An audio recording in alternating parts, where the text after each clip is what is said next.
یہ ہے بہت اہم موضوع. یہاں اس سورہ آیت مبارکہ میں ایک خاص واقعہ جو ہے اس کا پس منظر ہے، اس کو سمجھ لیجئے کہ یہ موضوع یہاں زیر بحث کیسے آ گیا. یہ تیسرا نقطہ ہے. اس کو شان نزول بھی کہتے ہیں، اور در حقیقت یہ میں اس کے لیے لفظ استعمال کر رہا ہوں پس منظر. اس آیت کے پس منظر میں تحویل قبلہ کا جو واقعہ ہوا ہے وہ ہے. آپ کے علم میں ہوگا کہ حضور جب تک مکے میں رہے آپ نماز ایسے پڑھتے تھے، خانہ کعبہ کے جنوبی سمت میں کھڑے ہوتے تھے جو رکن یمانی ہے، اور دوسرا وہ رکن ہے جس میں کہ حجر اسود نصب ہے. ان دونوں کے درمیان اگر کوئی شخص کھڑا ہوگا تو اس کو کہتے ہیں استقبال القبلتین. بیک وقت خانہ کعبہ بھی سامنے ہے اور بالکل سیدھ میں بیت المقدس بھی سامنے ہے. استقبال القبلتین مکے میں رہتے ہوئے ممکن تھا، اس لیے کہ اگر آپ خانہ کعبہ کے جنوب میں کھڑے ہیں تو آپ کے سامنے کعبہ ہے اور اسی سیدھ کے اندر بیت المقدس بھی ہے. لیکن جب آپ ہجرت فرما کر تشریف لے آئے مدینہ منورہ، اب مدینہ منورہ کے جنوب میں ہے بیت اللہ خانہ کعبہ مکہ مکرمہ، اور شمال میں ہے بیت المقدس، لہذا اب استقبال القبلتین تو ممکن نہیں. اب یہ ہم نہیں جانتے، نہیں کہہ سکتے کہ آیا یہ کسی وحی خفی کی بنیاد پر ہوا، اس لیے قرآن میں کوئی وحی جلی موجود نہیں ہے، یا یہ حضور کا اپنا اجتہاد تھا جس سے کہ اللہ تعالیٰ نے پھر ریکگنائز کر لیا، اس کو منظور کر لیا. لیکن حضور نے مدینے جا کر نماز پڑھنی شروع کی بیت المقدس کی طرف رخ کر کے، شمال کی طرف، اور خانہ کعبہ پشت پر ہے. یہ چیز شاخ گزر رہی تھی ان لوگوں کو جو مکے سے چل کر آئے تھے. جتنی محبت انہیں خانہ کعبہ سے تھی اس کا ہم اندازہ نہیں کر سکتے.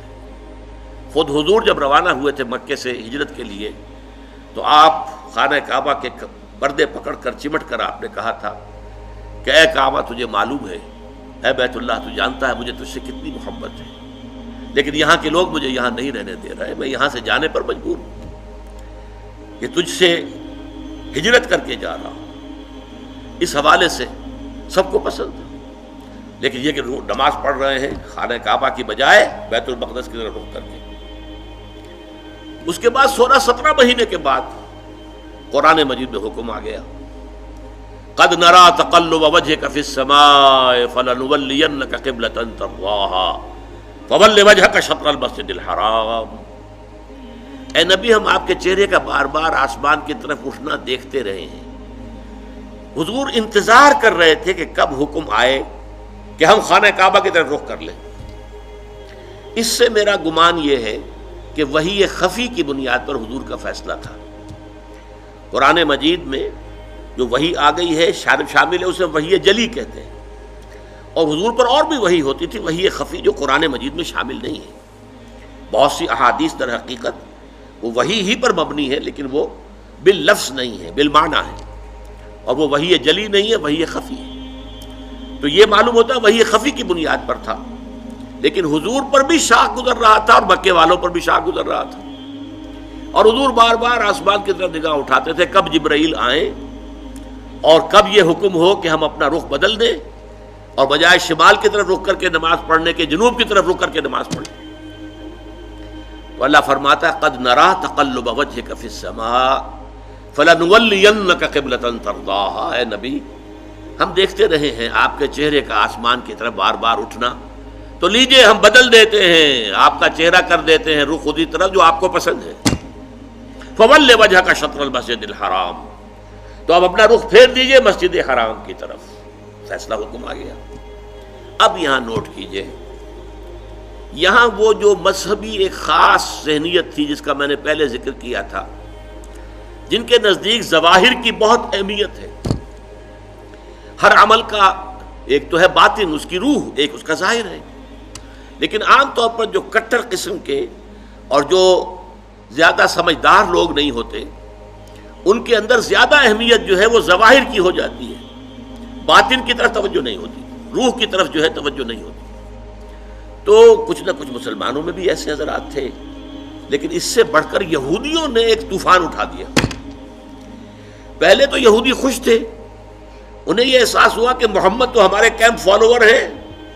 جب ہمارے قبلے کی طرف رخ کر کے انہوں نے نماز پڑھنی شروع کی ہے، اس کا مطلب ہے کہ وہ ہی از فالوئنگ اس، تو ہمارے پیروکار ہو گئے، تو جھگڑا کائے کا ہے. لیکن اب جب آ گیا یہ کہ اپنا رخ بدل دیجئے، اب پیٹھ ہو گئی بیت المقدس کی طرف اور رخ ہو گیا خانہ کعبہ کی طرف، تو ان کے کان کھڑے ہوئے کہ یہ تو کوئی مسئلہ جو ہے کچھ اور ہے. ایک نئی امت کی تشکیل ہو رہی ہے اور ایک نئی بالکل شریعت آ رہی ہے، نئی امت جو ہے وہ وجود میں آ رہی ہے. انہوں نے اس کو ایک مسئلہ بنا لیا، پروپیگنڈے کا طوفان کھڑا کر دیا. یہ کیسے نبی ہیں جن کا قبلہ ہی معین نہیں ہے؟ 16 مہینے ادھر رخ کر کے نماز پڑھی. اگر ادھر کا قبلہ تھا تو وہ غلط تھا، تو 16 مہینے کی نمازیں زیرو ہو گئی. اور اگر وہی صحیح قبلہ تھا تو اب جو نمازیں پڑھ رہے ہیں وہ زیرو ہو گئی. قبلہ تو اپنی جگہ سے نہیں ہل سکتا، قبلہ تو ایک ہی ہوتا ہے. ان کا قبلہ ہی معین نہیں ہے. 16 مہینے ادھر رخ کر کے نماز پڑھی، اب ادھر رخ کر لیا. اور جیسا کہ میں نے عرض کیا، مسلمانوں میں بھی ایسے سادہ لوگ، سادہ مزاج لوگ تھے، وہ ان کے اس پروپیگنڈے سے بہت متاثر ہوئے. لہذا ایک خلش، ایک بے چینی، اگرچہ ظاہر بات ہے کہ حضور نے وحی سنائی ہے، اللہ کا حکم آیا ہے فَوَلِّ وَجْهَكَ شَطْرَ الْمَسْجِدِ الْحَرَامِ وَحَيْثُ مَا كُنتُمْ فَوَلُّوا وُجُوهَكُمْ شَطْرَهُ. نہ صرف یہ کہ اب فوراً اپنا رخ جو ہے مسجد حرام کی طرف کر دو، چنانچہ آپ کے علم میں ہوگا جو لوگ وہاں گئے ہیں، وہاں مدینے میں ایک مسجد ہے مسجد القبلتین. حضور ایک خاص قبیلے میں گئے ہوئے تھے، ظہر کی نماز کا وقت وہاں آ گیا، وہاں کوئی دعوت طعام تھی، ظہر کا وقت آ گیا تو کھڑے ہو گئے نماز پڑھنے کے لیے، صحابہ پیچھے کھڑے ہیں. اسی دوران میں، نماز کے دوران یہ آیات نازل ہوئی. حضور نے وہی قبلہ بدلا اپنا، فَوَلِّ وَجْهَكَ شَطْرَ الْمَسْجِدِ الْحَرَامِ. اب حکم الہی آنے کے بعد تو تاخیر 1 منٹ کی بھی جائز نہیں، تو فوراً آپ نے رخ بدل لیا اور تمام نمازیوں نے بھی رخ بدل لیا. اس لیے اس مسجد میں 2 طرف محرابیں بنی ہوئی ہیں. ایک محراب جو ہے وہ شمال کی طرف ہے بیت المقدس کی طرف، اور ایک محراب ہے مکے کی طرف جنوب کی جانب. اسی لیے اس کو کہتے ہیں مسجد القبلتین، 2 قبلوں والی مسجد. لیکن یہاں حکم یہ بھی ہے وَأَيْنَمَا تَكُونُوا فَوَجُّ، جہاں کہیں بھی تم ہو فَوَلُّوا وُجُوهَكُمْ شَطْرَهُ، اے مسلمانوں جہاں کہیں بھی ہو اپنا رخ مسجد حرام کی طرف کرو. اب ظاہر بات ہے کہ اس پر جب عمل ہو گیا تو صحابہ نے عمل تو کیا، دل میں کچھ دغدغہ رہا، کچھ پریشانی رہی. خاص طور پر یہ بات کہ اگر اصل قبلہ یہ تھا اور یہ ہے جو آج ہو گیا ہے، تو پھر ہماری نمازوں کا کیا بنے گا؟ ہماری نمازیں 16 مہینے کی ضائع ہو گئی، غلط قبلے کی طرف پڑھی گئی. اسی لیے اسی مقام پر کہا گیا ہے وَمَا كَانَ اللَّهُ لِيُضِيعَ إِيمَانَكُمْ، نہیں اس وسوسے کو قریب نہ آنے دو. نماز تو عین ایمان ہے، نماز ضائع ہو گئی تو ایمان ضائع ہو گیا؟ نہیں، اس وقت حکم وہ تھا، اس پر عمل کرنا تقاضا تھا دین کا. اب حکم یہ ہے، اب اس پر عمل کرنا تقاضا ہے دین کا. نہ وہ غلط تھا نہ یہ غلط ہے.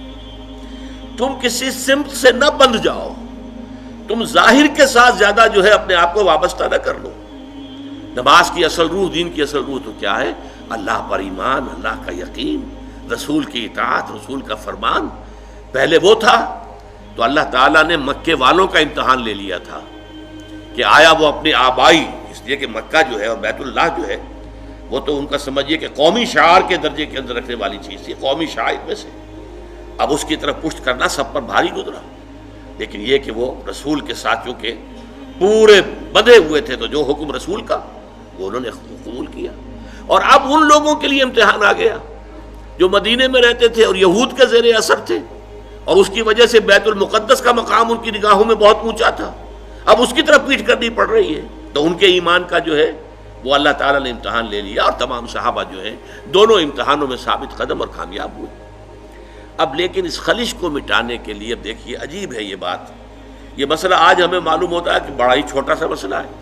جب یہ مسئلہ آیا تھا تو یہ چھوٹا نہیں تھا، بہت بڑا مسئلہ تھا، بہت بڑا مسئلہ تھا. خاص طور پر وہ جو ایک ذہنیت ہے کہ جو دین کے اعمال ہیں ان کی روح کی بجائے ساری نگاہ جو ہے وہ اس کے ظاہر سے وابستہ ہو جاتی ہے، اس کے لیے یہ معاملہ بہت کٹھن تھا. یہی وجہ ہے اس قرآن مجید میں آپ کے علم میں ہوگا پورے 2 رکوع ہیں تحویل قبلہ کے اوپر.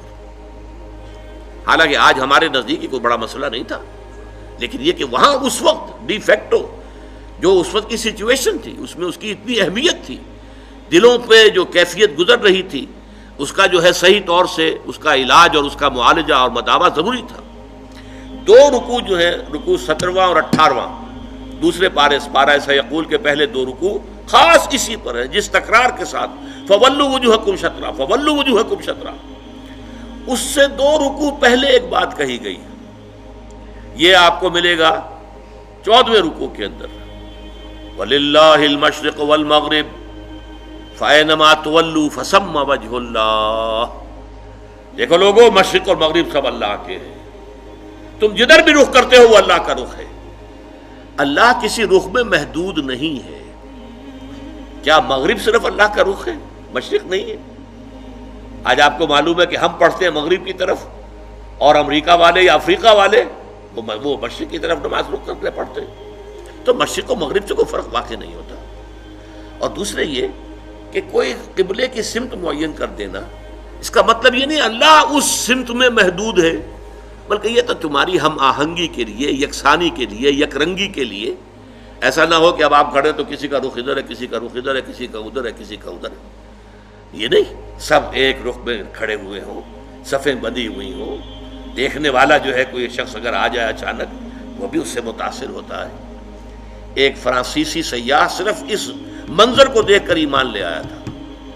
وہ آیا تھا مصر سیاحت کے لیے، اور وہ جو بہت بڑا وہاں کا دارالعلوم ہے جامع الازہر، اس کی جو جامع مسجد ہے، اس کے وہ مینار پر چڑھ گیا، عصر کا وقت تھا، مینار کے اوپر سے اس نے منظر دیکھا، صحن میں عصر کی جماعت ہو رہی تھی۔ اب ایک امام کے پیچھے کھڑے ہیں، سیدھی سیدھی صفیں بندھی ہوئی ہیں، ایک امام کا کوشن ہے اور وہ جھک رہے ہیں، اور اسی طرح سے کوشن آئی ہے وہ کھڑے ہو گئے ہیں۔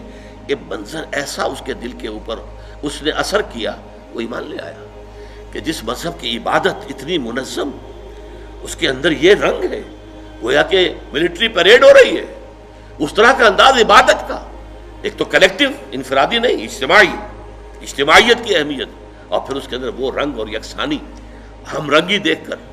تو اس طریقے سے تمہارے اندر یک رنگی پیدا کرنے کے لیے ایک رخ معین کر دیا۔ اس کا یہ مطلب نہیں اللہ اسی رخ میں ہے، للہ المشرق والمغرب، مشرق و مغرب سب اللہ کے لیے ہے۔ فَأَيْنَمَا تُوَلُّوا فَثَمَّ وَجْهُ اللَّهِ، جدھر بھی تم رخ کرو اللہ کا رخ ہے، شمال بھی اللہ کا، جنوب بھی اللہ کا، مشرق بھی اللہ کا، مغرب بھی اللہ کا۔ اللہ تعالیٰ کسی رخ میں جو ہے محدود نہیں ہے۔ اس کو خوب کہا ہے غالب نے، ہے پرے سرحد ادراک سے اپنا مسجود۔